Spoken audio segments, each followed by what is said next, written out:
North Korea just crossed the most militarized border on Earth, and for the first time in 71 years, Seoul's response was not diplomatic protest or UN condemnation. It was immediate military force. On April 19, 2026, North Korean soldiers breached the demilitarized zone in what Pyongyang called a navigational error. Within 11 minutes, South Korean forces had responded with precision strikes that destroyed 3 guard posts and forced a complete withdrawal. This was not an accident. This was not a miscommunication. This was North Korea testing boundaries that no longer exist, and Seoul responding with a doctrine that fundamentally changes the security calculus on the Korean peninsula. Welcome to States News. If this is your first time here, subscribe and turn on notifications because what happened along the DMZ this week is not just another border incident. It is the visible manifestation of a strategic transformation that has been building for months while most analysts focused elsewhere. I am going to show you exactly why this 11-minute engagement represents a complete departure from 7 decades of crisis management on the Korean peninsula. We are going to cover the specific weapons systems Seoul deployed in those critical minutes, the strategic doctrine that authorized immediate kinetic response without political consultation, and the geopolitical realignment that makes this possible.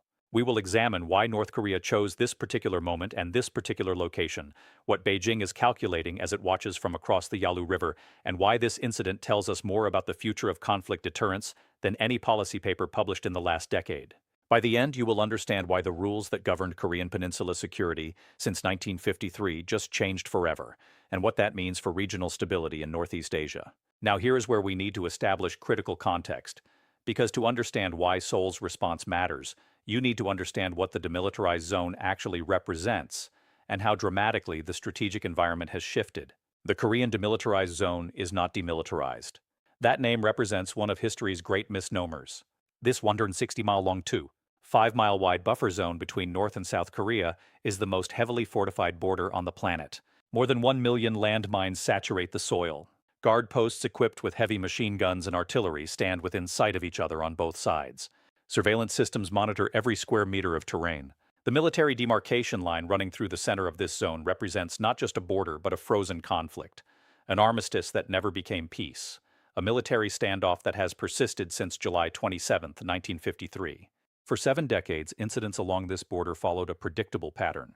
North Korea would probe, provoke, or occasionally conduct genuine incursions. South Korea would respond with heightened alert status, diplomatic protests channeled through the United Nations Command, and requests for Emergency Security Council meetings.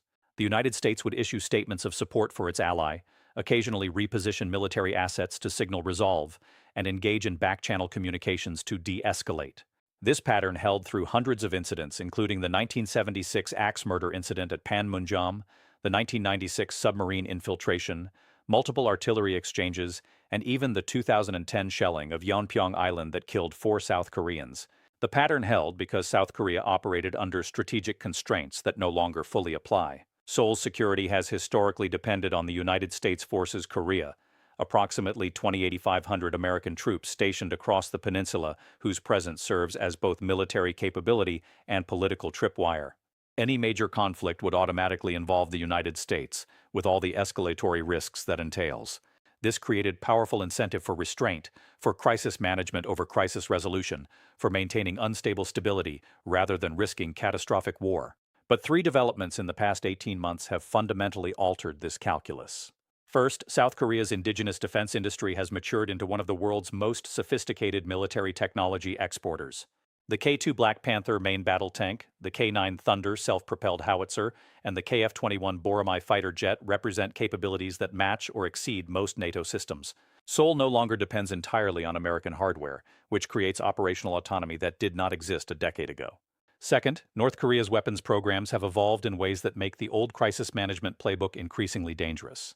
Pyongyang now possesses tactical nuclear weapons, multiple launch rocket systems with precision guidance, and hypersonic glide vehicles demonstrated in at least 4 tests since January 2025. The window between detection and impact has collapsed from minutes to seconds for many systems. This compression of decision time makes graduated response increasingly impractical. When the enemy can deliver a nuclear warhead to Seoul in under 90 seconds, waiting for diplomatic consultation becomes strategic liability rather than prudent caution. Third, and this matters more than most analysts acknowledge, South Korean domestic politics have shifted decisively. President Yoon Suk-yeol's administration, elected in 2022 and strengthened in the 2024 legislative elections, campaigned explicitly on ending what it called humiliating restraint in response to North Korean provocations. This represents generational change in South Korean strategic culture. The generation that remembers the Korean War and fears its return is no longer dominant in politics or military leadership. The current generation grew up with North Korean provocations as background noise and views restraint, not as wisdom but as weakness that invites further aggression. These three factors converge to enable what South Korea calls its immediate counteraction doctrine, officially adopted in November 2025. This doctrine represents complete departure from previous rules of engagement. Under the new framework, any North Korean military force crossing the military demarcation line triggers automatic kinetic response without requirement for political authorization. Company-level commanders possess delegated authority to employ precision strike capabilities against targets up to 5 kilometers north of the border. The doctrine assumes that North Korean incursions, regardless of claimed intent, represent acts of war rather than provocations to be managed through diplomacy. The doctrine was public. It was announced. It was explained in multiple press conferences and defense white papers. North Korea knew the rules had changed. And on April 19th, they tested whether Seoul actually meant it. Let me show you exactly what happened, because the specific details reveal just how precisely this operation was executed and what it demonstrates about South Korean military capability.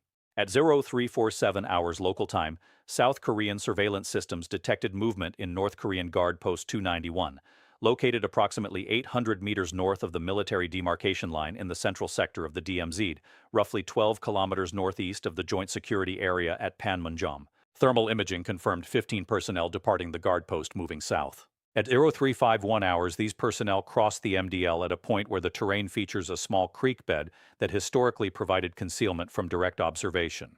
According to Roke Ministry of Defense statements released 6 hours after the incident, South Korean forces issued verbal warnings in Korean via loudspeaker systems installed along the border fence. The warnings, as specified in engagement protocols, provided 30 seconds for North Korean forces to halt and withdraw. When the advance continued, South Korean forces escalated to warning shots, firing K-3 light machine guns into the ground 15 meters ahead of the advancing North Korean personnel. The North Koreans did not withdraw. Instead, according to intercepted communications later released by Seoul's intelligence services, the unit leader reported to his command that South Korean forces were not engaging. This suggests the incursion was indeed a test of the new doctrine, a probe to determine whether the announced rules of engagement would actually be implemented or whether political considerations would impose the familiar restraint. At 0354 hours, 3 minutes after the border crossing and 45 seconds after warning shots, South Korean K-9 Thunder self-propelled howitzers stationed at Firebase Charlie 7, approximately 11 kilometers south of the border, received fire authorization. The K-9 Thunder is a 155 mm self-propelled artillery system with a maximum range of 40 kilometers, using rocket-assisted projectiles. In this engagement, the systems employed standard high-explosive rounds against 3 North Korean guard posts, identified as directly supporting the incursion operation. The first rounds impacted at 0358 hours, precisely 11 minutes after initial detection. 3 guard posts, designated by South Korean intelligence as GP-291, GP-287, and GP-294, received direct hits. Each position was struck with between 4 and 6 rounds, a volume of fire calculated to destroy the structures while minimizing risk to personnel who might shelter in underground bunkers that typically accompany North Korean border fortifications. Simultaneously, South Korean K-200A1 infantry fighting vehicles positioned along the southern DMZ fence deployed Spike LR anti-tank guided missiles against North Korean vehicles observed moving toward the border. The Spike LR, manufactured by Rafael Advanced Defense Systems and produced under license by South Korean defense contractor Lignex-1, features a range of 5 kilometers and fire-and-forget capability, with either fiber optic or wireless data link, allowing operators to guide the missile to impact. 2 North Korean vehicles, identified as probable BTR-80 armored personnel carriers based on thermal signatures, were struck approximately 8 kilometers north of the MDL. The North Korean personnel who had crossed the border retreated within 6 minutes of the first artillery impacts. South Korean forces did not pursue across the MDL, but maintained firing solutions on all identified North Korean positions within range for an additional 90 minutes. By 0600 hours, both sides had returned to standard alert posture. The entire engagement, from initial border crossing to complete disengagement, lasted 2 hours and 13 minutes. The kinetic phase during which South Korean forces actively engaged targets lasted exactly 11 minutes. Now let's talk about why this matters strategically, because the tactical details only tell part of the story. Seoul's response demonstrated three critical capabilities that fundamentally changed the deterrence equation on the Korean peninsula. First, detection and targeting happened faster than North Korea's decision cycle. From border crossing to precision strikes was 11 minutes. That speed denies North Korea the ability to probe, assess response, and escalate or de-escalate based on South Korean reaction. The speed of response means any border crossing immediately becomes a kinetic engagement before Pyongyang can decide whether to commit further forces or withdraw. Second, South Korea demonstrated willingness to strike north of the MDL without American consultation or approval. According to reporting from Defense News confirmed by South Korean defense officials, the United States Forces Korea commander was notified of the engagement 8 minutes after it concluded. The notification was informational rather than consultative. This represents profound shift in the operational relationship. South Korea is acting as a fully sovereign military power, making independent decisions about force employment. Third, and this is what should concern Pyongyang most, the strikes were proportional but devastating in their precision. South Korea did not employ maximum available force. They could have struck targets 30 kilometers into North Korean territory using rocket artillery or conducted airstrikes with F-35A Lightning II aircraft that entered service with the Republic of Korea Air Force starting in 2019. Instead, they calibrated response to destroy immediate supporting infrastructure for the incursion while avoiding escalation to levels that would trigger North Korean doctrine requiring nuclear consideration. This calibration demonstrates confidence. South Korea is signaling that they can match any level of North Korean provocation with precisely tailored response, that they possess both capability and restraint to operate across the entire escalation ladder, and that they will not be paralyzed by fear of escalation. Think about what that means for North Korea's strategic options. For decades, Pyongyang's entire approach depended on South Korean restraint. They could probe, provoke, extract concessions through manufactured crises, and maintain domestic legitimacy by demonstrating that the regime could challenge the South without consequence. That calculation just died in 11 minutes of precision fire. But there is another dimension that deserves attention, because this incident is not happening in isolation. It is happening against the backdrop of profound geopolitical realignment in Northeast Asia. China is watching this very carefully. Beijing has historically viewed North Korea as a useful buffer state, a strategic asset that prevents a unified Korea allied with the United States from sharing a border with Chinese territory. This strategic logic has underwritten Chinese economic support that keeps the North Korean regime functional despite sanctions. But China's calculus is shifting for reasons that have nothing to do with the Korean peninsula specifically. Beijing is locked in comprehensive strategic competition with the United States across every domain. China's relationship with Russia has deepened substantially following Russia's isolation over Ukraine. And most importantly for this analysis, China is increasingly viewing South Korea not as a U.S. client state, but as a significant military power in its own right, whose technology and alliance relationships pose distinct challenges. South Korea has become the world's fourth-largest arms exporter, selling advanced systems to Poland, Australia, and multiple Middle Eastern nations. The K-2 tank and K-9 artillery system are now operational in European NATO members. This defense industry success represents soft power and hard capability that complicates Chinese strategic planning. A South Korea confident enough to respond to North Korean incursions with immediate military force is a South Korea less dependent on American crisis management and therefore less predictable from Beijing's perspective. There are signs that Chinese frustration with North Korean provocations is growing. According to analysis published in Foreign Affairs in March 2026, Chinese officials have privately communicated to North Korean counterparts that border incidents risking escalation are unwelcome distractions from more significant strategic priorities.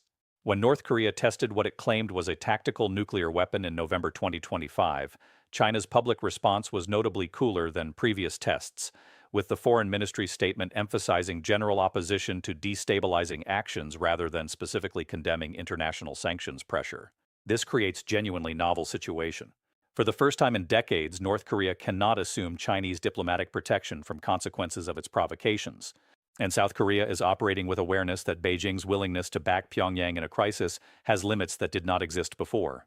Now here is where it gets genuinely complicated, because while Seoul's new doctrine changes the tactical and strategic picture, it also creates risks that need clear-eyed assessment. The immediate counteraction doctrine assumes that North Korean leadership is rational enough to adjust behavior when confronted with credible commitment to respond. That assumption may not hold. North Korea's decision-making is opaque, driven by regime survival calculations that do not always map to conventional strategic logic.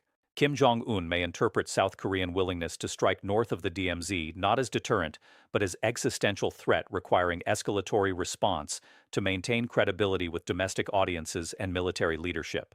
There is also the very real possibility of miscalculation in the compressed decision timeline. When company-level commanders possess authority to call in precision strikes, and when those strikes can be delivered within minutes, the risk of incidents spiraling beyond political control increases substantially. The April 19th incursion appears to have been a deliberate test, but what happens when the next border crossing is genuinely accidental, a patrol that misreads GPS coordinates in terrain where the MDL is not always clearly marked? The doctrine also assumes South Korean surveillance and attribution capabilities are perfect. They are not. Multiple analysts, including those at the International Institute for Strategic Studies, have noted that North Korean special operations forces possess capability to conduct infiltrations that might not be detected until personnel are south of the MDL. If South Korean forces respond with artillery strikes to what they believe is a border crossing, only to discover later that North Korean forces infiltrated hours earlier through a tunnel and the artillery struck a routine patrol, the political consequences could undermine the entire strategic framework. Alternative perspectives exist on whether this doctrine enhances or undermines stability. Some analysts, particularly those associated with the Quincy Institute and other restraint-oriented think tanks, argue that automatic kinetic responses reduce crisis management flexibility and make miscalculation more likely. They point to the 1914 mobilization cascades that turned assassination into World War as cautionary tale about delegating crisis response to military automation. The counterargument, which appears to be prevailing in Seoul's strategic community, holds that the old crisis management approach was itself destabilizing because it invited continued North Korean provocation. By establishing clear red lines backed by demonstrated willingness to enforce them, South Korea creates certainty that paradoxically reduces the likelihood of major conflict because North Korea knows exactly what will trigger kinetic response. Both arguments have merit. The truth is that we are watching a real-time experiment in deterrence theory under conditions that have no perfect historical parallel. What remains uncertain is how this plays out over the next 6 to 12 months. Will North Korea adjust to the new reality and reduce border provocations? Will they escalate in different domains, perhaps through cyber operations or special forces infiltrations that avoid the DMZ entirely? Or will Kim Jong-un conclude that South Korean willingness to strike north of the MDL represents existential threat, requiring demonstration of North Korea's ultimate deterrent, its nuclear arsenal, in ways that create far more dangerous crisis? Let me synthesize what we know and what it means going forward. On April 19, 2026, the strategic framework that governed Korean Peninsula security for 7 decades changed in 11 minutes. South Korea demonstrated that it possesses the capability, the doctrine, and the political will to respond to North Korean border crossings with immediate precision military force. This is not incremental evolution of existing policy. This is fundamental break from crisis management paradigm that assumed restraint and diplomatic process. What has fundamentally changed is the burden of escalation. Previously, that burden fell on South Korea to decide whether provocation warranted kinetic response. Now it falls on North Korea to decide whether any action is worth triggering automatic South Korean military engagement. That reversal shifts strategic initiative from Pyongyang to Seoul. The broader geopolitical implications extend beyond the peninsula itself. This incident demonstrates that U.S. allies are increasingly willing and able to employ military force independently in their own defense. That trend is visible in Japanese remilitarization, Australian force structure modernization, and European NATO members dramatically increasing defense spending. The era of crisis decisions made primarily in Washington is ending, replaced by distributed decision-making among allies with their own capabilities and threat perceptions. For Northeast Asian security specifically, the question becomes whether Chinese calculations about North Korea shift in response to this new reality. If Beijing concludes that North Korean provocations now carry higher risk of escalation that could draw China into unwanted conflict, Chinese pressure on Pyongyang to modify behavior could increase substantially. Alternatively, if China interprets South Korean assertiveness as evidence of excessive American influence and insufficient Chinese regional authority, we could see Beijing doubling down on support for North Korea as strategic counterweight. What we should watch for next is whether North Korea tests this doctrine in different contexts. Will they probe at sea, where South Korean patrol boats operate in disputed waters? Will they increase activity along the northern limit line, the maritime border in the Yellow Sea that North Korea does not recognize? Or will they shift to asymmetric approaches including cyber operations, assassination attempts against defectors, or propaganda campaigns that avoid triggering kinetic response? We are covering all of it in real time. The Korean peninsula just became significantly less stable in the immediate term, while potentially becoming more stable in the long term if deterrence holds. That paradox defines the next phase of this conflict. If this analysis helped you understand why 11 minutes in April changed 71 years of strategic assumptions, subscribe and turn on notifications. We are tracking every development on the Korean peninsula, analyzing Chinese strategic calculations in Northeast Asia, and covering the broader trend of allied military independence from American crisis management. The old rules are gone. Understanding the new ones matters more than ever.